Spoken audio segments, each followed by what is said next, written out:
Good morning, Hank, it's Tuesday. So I really loved your video about perspective, and in the beginning of it you were like, everybody write in the comment box, no math allowed, no Google searches, how long ago you think it was a million seconds ago. And my immediate thought was, that's easy, 12 years. Of course, it turns out that it is in fact 12 days. I'm not very good at measuring time, as longtime nerd fighters will no doubt remember. That once acted as if a minute had 100 seconds in it. It's very embarrassing. Anyway, all that made me think about perspective and where I was a million imagined seconds ago. So here's a story. I was 24 and my longtime girlfriend had just broken up with me, and I was living in Chicago in what had been our apartment with what had been our cat. And I was pretty depressed. I thought the depression was a result of having been dumped, but in retrospect, getting dumped was probably at least partly a result of the depression. You know, with its incumbent, like, obsessive thinking patterns and self-focus and inability to, like, do anything. Also, I was trying to write a novel, but I hadn't written a sentence I liked in more than a year, and while I did have, like, a great job at Booklist magazine and wonderful colleagues and friends and a great family, I was really losing it. Hank, to give you some context, a lot of days the only thing I would eat or drink would be one 2-liter bottle of Sprite, which is a bad nutrition strategy on many levels, including the fact that you lose a lot of weight,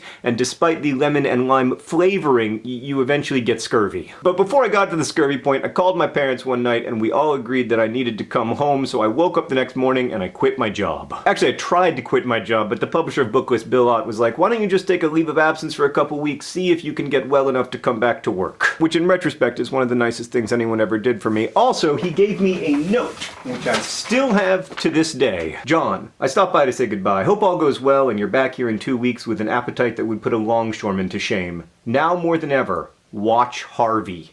Bill. Bill had been bugging me for like 3 years to watch this old black and white movie Harvey, so my dad drove up to Chicago and then we drove back to Orlando together. I got into daily therapy, I started taking a much better medication for me, and I watched Harvey. Now, Hank, as you know, I am very suspicious of epiphanies because I think people have life-changing revelations all the time that turn out not to actually change their lives. That said, all I know is that I woke up the morning after watching Harvey feeling a little bit better, and in all the years since, I have never felt quite as hopeless as I did before I watched Harvey. The movie's about this guy, Elwood P. Dowd, whose best friend is a 6-foot-tall invisible white rabbit, and there is one line in the movie that I think really did change my life. Elwood says, "My mother used to tell me that in this world, Elwood, you must be oh so smart or oh so pleasant. Well, for years I was smart.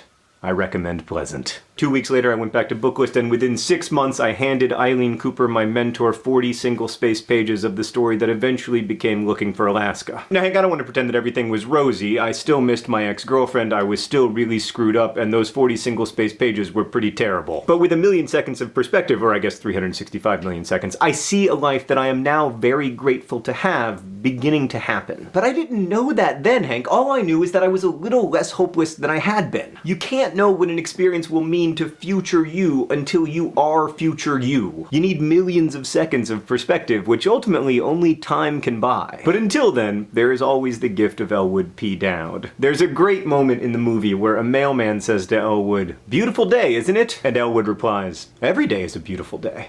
Hank, I'll see you on Friday.